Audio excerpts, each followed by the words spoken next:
Cinema dialogue விட்டு முதல்ல வெளியே வரட்டும். அவர் பேசுகிறதே சினிமா டயலாகில் பேசுகிற மாதிரி தான் பேசுகிறாரு. 41 உயிர்கள் கொடூரமாக பலியான போது பதறி துடிக்காமல் அந்த ஒரு நாள் திருச்சியிலே தங்கியிருந்து மறுநாள் அந்த உயிரற்ற சடலங்களுக்கு மலர் வணக்கம் செய்துவிட்டு அந்த குடும்பத்தினருக்கு அனுதாபமும் இரங்கலும் தெரிவிக்க வேண்டிய பொறுப்பு அவருக்குத்தான் இருக்கிறது.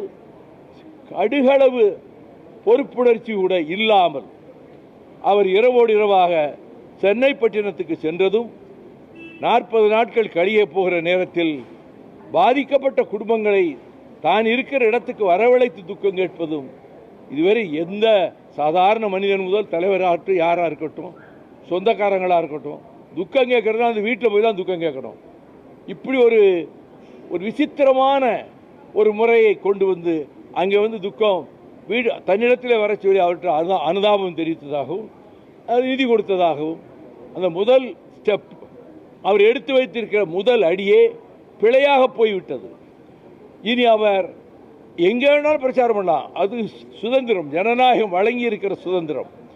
அப்படி செய்கிற போது அந்த கூட்டத்தை பாதுகாப்பதும், நெரிசலிலே பெண்கள் குழந்தைகள் சிக்கி மாண்டு போனார்களே, அப்படிப்பட்ட நிலைமை ஏற்படாமல் தடுக்க வேண்டிய பொறுப்பு அந்த நிகழ்ச்சியை நடத்துகிறவர்களுக்கு தான் உண்டு. அவர்கள் அந்த பொறுப்பினை தவறிவிட்டார்கள். இப்பொழுது அவர் புதுச்சேரிக்கு போகலாம், அங்கே போய் அவர் பேசலாம், தமிழ்நாட்டில் எங்கே வேணால் போகலாம். அவர் பல இடங்களில் சொல்லியிருக்கிறார்கள். அவர்கள் போய் பிரச்சாரம் பண்ணி பார்க்கட்டும். ஆனால் அந்த பிரச்சாரத்தை அவர்கள் என்ன கருத்தை சொல்லுகிறார் என்பதை நாம் கவனித்து பார்ப்போம். இப்பொழுது திருப்பரங்குன்றத்திலே ஏற்படுத்தப்பட்ட பிரச்சனை அது திட்டமிட்டு இந்துத்துவவாதிகளால் 100 ஆண்டுகளுக்கு மேலாக அந்த தூணிலே விளக்கு தூணிலே போய் விளக்கு ஏற்றுகிற வழக்கம் கிடையாது. அந்த பிள்ளையார் கோயிலிலேயே, உச்சி பிள்ளையார் கோயிலிலேயே அவர்கள் சுடரேற்றி வைத்துவிட்டு போய்விடுவார்கள்.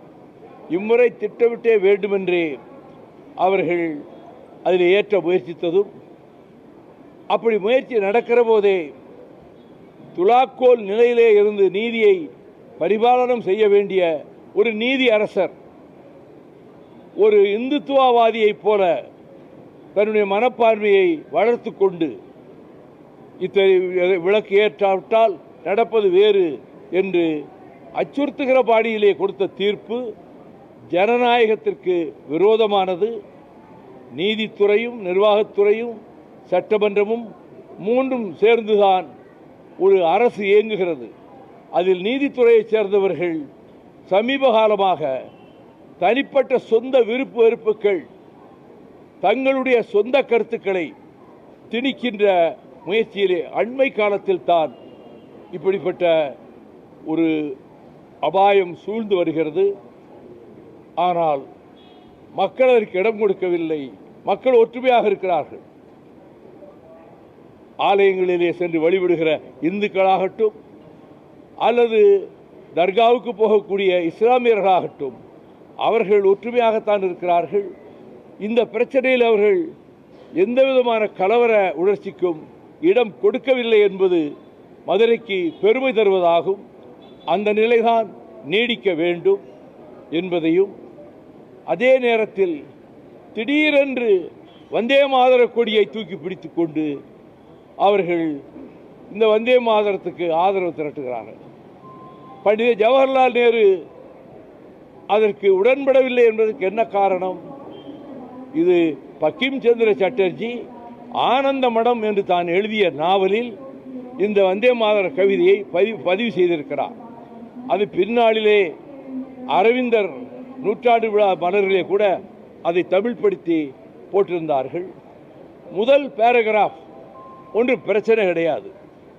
கடைசி 2 பேராகிராஃபில் இந்து கடவுள்களை பெயர்களை சொல்லாமல் லட்சுமி, சரஸ்வதி, பார்வதி அவர்களை புகழ்ந்து பாடுகிற விதத்தில் தான் இந்த 2 ஸ்டான்ஸா அமைந்ததால் தான் இந்த வந்தே மாதரத்தை அப்பொழுது ஏற்றுக்கொள்ள வேண்டாம் என்று நேரு அவர்களும் சொன்னார்கள்.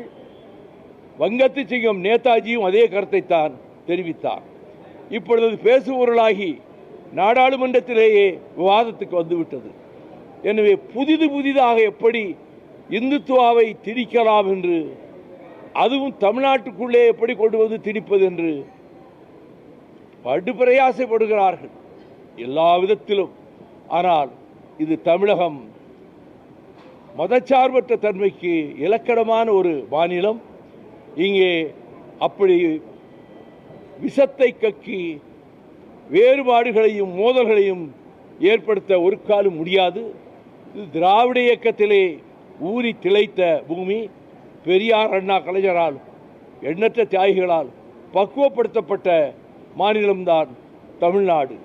எனவே இந்த பிரச்சனைகளில் அவர்கள் இந்துத்துவ அமைப்பினர் RSS பின்னணியில் அவர்கள் இந்தியாவையே காவிமயமாக்கிவிட வேண்டும் என்று நினைக்கிறார்களே, அது அவர்கள் கவுபெல்ட் என்று சொல்லப்படுகிற அந்த உத்தரப்பிரதேச, பீகாரில் வேண்டுமானால் செய்து கொள்ளலாமே தவிர, குறிப்பாக தமிழ்நாட்டிலோ கேரளத்திலோ அவர்கள் ஒருபோதும் 1% கூட அதை திணிக்க முடியாது என்பது திட்டவட்டமாக நான் தெரிவித்துக் கொள்கிறேன்.